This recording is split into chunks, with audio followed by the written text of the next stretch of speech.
Hey, welcome back to Night Owl Movie Talk, keeping you up on all the latest movie news, or at least the stuff I want to talk about. And this time I want to talk about the Flash trailer. Since this movie's been on its way, I've been wondering if it was ever going to get here, and it looks like it's actually going to be a thing. For those of you who don't know, this movie's had all sorts of like drama and crazy gossip swirling around it, and there's a whole bunch of threads that run off in a different direction, and it just made it seem like this movie wasn't going to happen, but it's going to happen. So the big thing that happened with this movie is that while it was in production, Warner Brothers was purchased by Discovery Channel. I'll never understand how reality TV people acquired so much money that they could buy Warner Brothers, HBO, and all the Turner networks, but apparently, Alaskan veterinarians is where the money's at. So because of that, Discovery came in and looked at all the projects Warner Brothers had coming for the next year or so. And apparently when you do one of these big, like, multi-billion-dollar corporate mergers, it's, the pandemic's been going on, so I haven't done one in a while. But apparently, you can look at all the projects coming up and figure out if you want to go forward with what this new company you acquired was going to do, or since you're in charge now, you can write it off. So when Discovery took over Warner Brothers, they had a few movies coming up that they weren't sure about. One of them was Batwoman. Batwoman, by all accounts, was a mess. No one could do anything with it. It was going to cost $30 million to fix, and they'd already spent $30 million trying to fix the original $60 they spent to try to get it going. So they scrapped that one, and they put it in the vault, and then they wrote it off on the taxes as a loss. So Warner Brothers can never show it again. It's just gone. I have a feeling it'll show up like on the internet on a torrent, or it'll be like at Comic-Con on a bootleg, and people will see it, but it'll never be like a Warner Brothers thing. It's never going to be, something on HBO Max, or there's no special edition DVD coming or nothing. It's gone. So people thought that was going to happen to this Flash movie. So when the Discovery people went in to evaluate it and to decide if indeed they were going to get rid of it because of all the drama around it, it was determined this is maybe the best DC movie ever made. And no matter how much trouble there is surrounding the actor Ezra Miller and all the other stuff that's going on with this movie, it's worth it to try to make a couple $1 billion than it is to just scrap this flick, right? So now that this trailer's out and we're ready to watch it, I'm kind of anxious to see what it looks like. So let's give it a go. Okay, so we see the Flash returning to his childhood home. Just so you understand, this is a multiverse movie. DC's always playing catch-up. How ironic, the Flash has to play catch-up. But Marvel is already 2 or 3 movies into the multiverse concept where, you take how come there's so many different Captain Americas or how many different Spider-Mans and stuff, so, different universes, and then the different universes come together and you make this opportunity where you can have all these different properties and characters on screen at once, etc., etc. So DC is just now getting to it, like a year and a half later, you know what I mean? They're always playing catch-up. So this is a multiverse movie where Flash is trying to save the universe, and there's going to see all these different superheroes who don't really exist, but some who do exist, and maybe this version of that superhero is different, etc. So here's the Flash going through the different universes. All right, let's stop right here. Holy cow, this is the part nobody's talking about, and this part interests me the most. This appears to be Batman's bloody cowl on the floor. So it's very possible that this is just like an early setup scene, and then he has to go back and, save Batman and make sure he doesn't die. But I would mentally prepare myself, if I were you, that, Michael Keaton could be getting the Harrison Ford Han Solo treatment. Like, I'm kind of sick of this Batman character, and I wouldn't mind, putting him to bed. So, be emotionally prepared for that. I see a whole bunch of blood on the ground here. But also, kind of keep your eye on the shape of that, just for a second. Okay, after that shot, they immediately cut to Batman, is the reason it makes me think that was Batman's cowl. All right, big explosion. Lots of blue and orange in this. They're real big on the blue and orange, the teal and orange. I like that. It looks cinematic. Look, his dad's Ron Livingston from Office Space. He doesn't care. There's little Flash running. Okay, let's stop right there. This, if you can see, look at the shape of the outline of the cowl on the Flash there. Like, maybe that's not Michael Keaton's body on the floor. Maybe it's this. You know what I mean? This whole thing is about a multiverse situation, so there's no real telling what we're getting. But like I said, it's interesting that they showed that bloody Batman and/or Flash cowl up front. Also, people were complaining about how the Flash outfit looks. In this shot, I think it looks great. He looks like the Flash. I mean, the material on the outfit looks like some sort of material, more organic material that wouldn't burn up when he runs real fast. And, I think he looks like he doesn't look overly muscular. He looks like a track run. His build looks like he's ready to run long distance, not, bench press a truck or whatever. So I like the overall look. He looks like the Flash. Once again, look at the outline of his head there. That's a cowl that looks almost exactly like the one we saw that I was interpreting to be Batman. So because it's a multiverse story, there's no telling exactly what I saw, but, be prepared, like the Boy Scouts. Okay, let me touch a picture. There's the teal once again.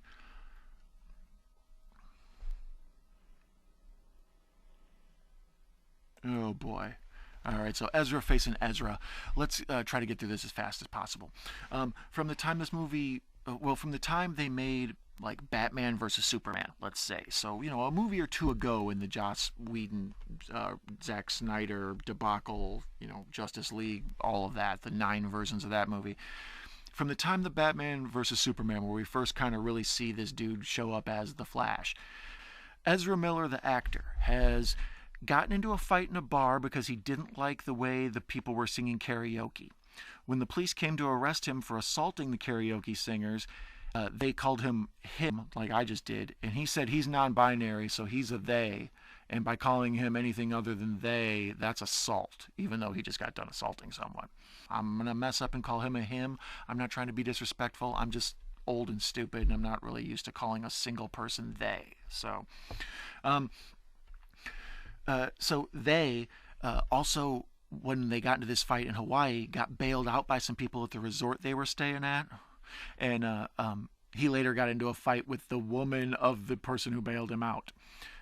Also in Hawaii, he picks up a woman and her son who runs away from her husband and goes to New England to stay with Ezra. Ezra also has picked up a young native girl that he met while he was protesting the Lakota stuff. So she was underage when they met, and her parents have been basically trying to sue Ezra for custody of their daughter back. Whatever. Also, with all that going on, the guy who's trying to sue to get his kid back from Ezra's house has claimed that there's a bunch of guns and drugs around, which sounded like something a spiteful dude would say. But then shortly after that, Ezra got busted all messed up and trashed at some friend of a friend's house where he was trying to convince someone's child that they were like this non-binary, precious golden child, and they should come back to the compound and live with him. And when someone else got into an argument, it got kind of ugly. And then later on, Ezra got into an argument with someone over the cultural appropriation of Yahtzee. Apparently, it's got Rastafarian roots. You can't even make this stuff up. And about the time that came out, he got in trouble because he choke slammed some woman in Iceland, as one does. He also held some woman and menaced her in Berlin because, Ezra Miller gets around, Jack. There was a false report of him getting into a fight with the dude who plays Elvis in Japan. He's like Bigfoot at this point. He also apparently was threatening the KKK of North Carolina and said he knew where they were and he would deal with them if he had to. So Ezra's just gone off the deep end. But there's been a bunch of assault, and the most recent one was he broke into somebody's house. So, clearly he's either off his meds or on way too many meds or something. But you can't have him do press because he'll chokeslam the lady who's interviewing him. People be like, "Did you enjoy making the movie?" And he'll pick him up and chokeslam him through a table or whatever. So there's a chance he may either be in court or he may be in a whole bunch of civil suits or whatever, but the likelihood he can do press or promote this big movie, or when this movie comes out, people are going to be like, "Did you hear about Ezra Miller?" So yeah, I don't know that he's a tenable star to make $1 billion off of, but Warner Brothers is willing to, well, Discovery, I guess, is willing to put their morals aside and do business with this dude who's clearly a problem because they'll throw him under the bus later, I guess. And we see the dilapidated Wayne Manor, or Dwayne Manor, which would be a good alias if you're checking into a hotel or whatever. So just seeing this Wayne Manor, it's like, ooh, it makes me happy. Like, oh, they're telling a cool story. Oh, look at, all right, there's the Flash's ring. In the comic book, the Flash keeps his costume inside a power ring kind of deal, and like he opens up the ring and the costume flies out and gets on him. So in the comic books, it looks reasonable, but there's no way in real life it's going to be reasonable.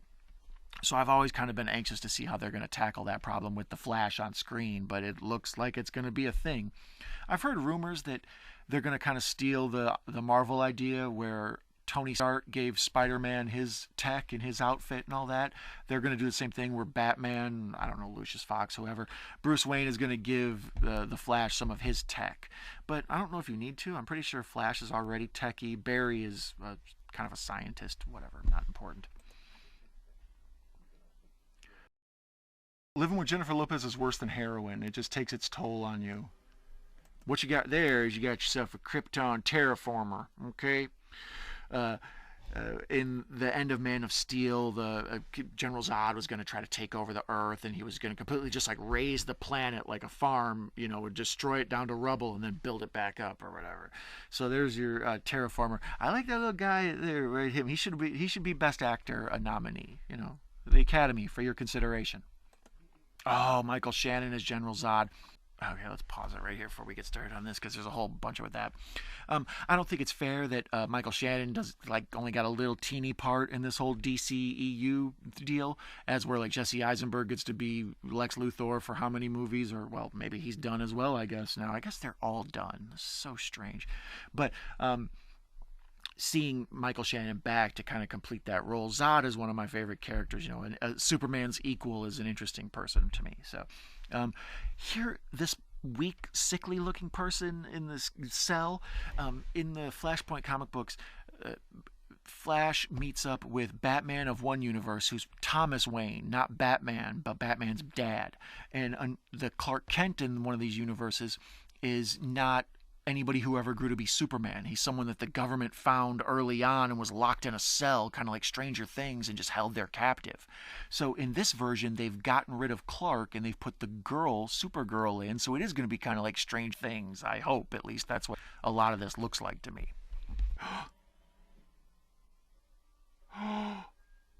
Goosebumps. Goosebumps.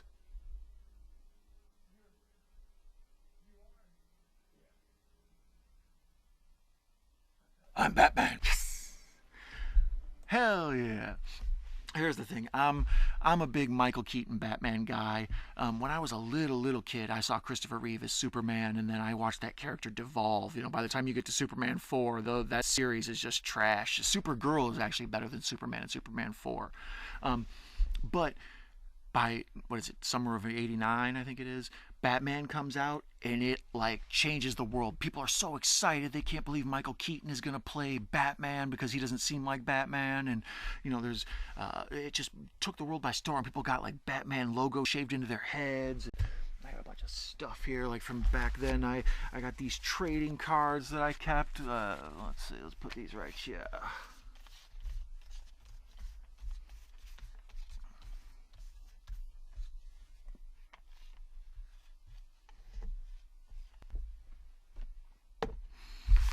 And then I got the old movie to comic book adaptation. That's straight up from when the movie came out. Not to mention, like a day or two before the movie, I bought the official movie souvenir magazine and kept it in there. And of course, there's a big rip in the plastic because, you know, I'm not really concerned about ever selling it. I mean, this is my personal collection, man. Oh, and I get so much sex from this, so much. But I even bought like the original VHS 1999 sell-through, like one of the first movies where they were like, you need to have this movie at home. And I did. Bought that crap first day. I loved it. So Michael Keaton Batman is my guy. And to hear that Danny Elfman score, you know, mixed in with the modern universe, it just, I don't know, it really did give me goosebumps. I'm a little verklempt right now.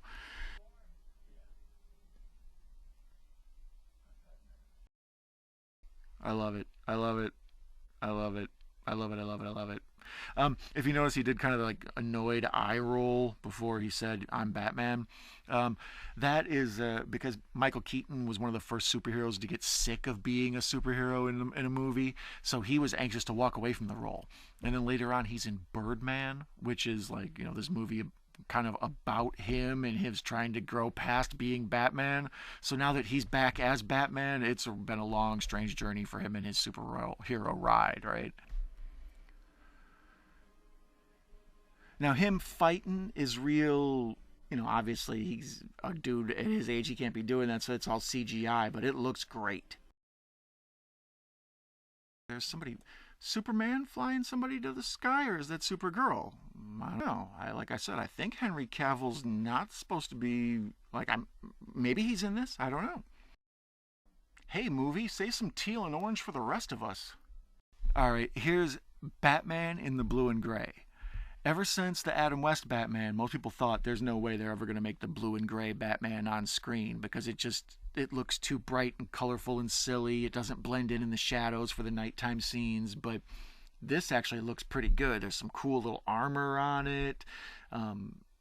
Yeah, that cowl looks great. He looks menacing. I don't know. I really like seeing it. It was cool to check out. And I'm assuming that's the Batfleck one. I think early on in the movie, it starts off, they show the two of them fighting crime together, and then Flash tries to undo everything to save his mom from passing away, and it screws with the world and makes it so there's no superheroes, and that's what the whole movie is him, getting superheroes from different universes to come rescue our world. I don't know, that Batman outside in the daytime look with a blue sky looks mildly crazy. But at the same time, when Batfleck had the desert Batman with the leather outfit on, the hat, the duster on, and the goggles, like it looked kind of interesting and weird. Like every now and then Batman will be in the snow or something, and that's what this reminds me of. It just looks out of place, but the out of placeness of it actually looks cool instead of funny. Oh boy. Oh yeah, they got Supergirl looking so badass in this. The Flash was originally about a guy who wore a trench coat, and he got in legal trouble too, but it was a totally different thing. See, I don't like seeing Supergirl all cleaned up and polished. I liked her as the crazy nut, where she looks like X-23 or whatever. I like the idea of her being someone who's just a bundle of rage, and she's got to learn to control it, and all of that is what's cool. When they got her all polished up with the short sort of haircut, coiffed and whatever, she's giving me Captain Marvel vibes. And if she's like a Hulk smash who's trying to get herself together and take care of her own killing and become a civilized person who's all about loving and caring and providing heroism instead of destruction, that's interesting. But if she's going to be some sort of like Captain Marvel, like girls rule and boys drool, like if it's going to be that type of thing, I'm going to dislike her right away. So hopefully they will get this all-powerful woman character correct instead of being like condescending and annoying. She's just going to be badass. That's much rather what I would have. So I like the little ad for the comic books at the end. That's what DC should be doing. I think that was one of the mandates of Discovery, is that they were like, we also would like to try to actually make some money off the comic books for once. I know people don't read anymore, but there's a chance to try to figure out some collectibles and nostalgia people out there. All right, so there you go. June 16th, that's when it's supposed to be coming out. We'll wait till then. But you got to figure, if Warner Brothers is willing to tolerate all that's going to come with being handcuffed to Ezra Miller, they know they've got a bona fide moneymaker. And yeah, from the clips I've seen of the stuff they canceled, you see why they canceled it. When you see this, you see why it's going to be a movie. So I'm anxious to see it. I think it's probably something I'll end up seeing in the theater, assuming Ezra Miller doesn't get arrested for being a terrorist before then or something. But yeah, I definitely give it a thumbs up. I'm super interested. If you want to talk more about superheroes with a dude in his bathrobe, go ahead and check out this movie right here and listen to me argue with Rolling Stone magazine about what are the top 100 superhero movies of all time. Otherwise, you take it easy, and I'll catch you later.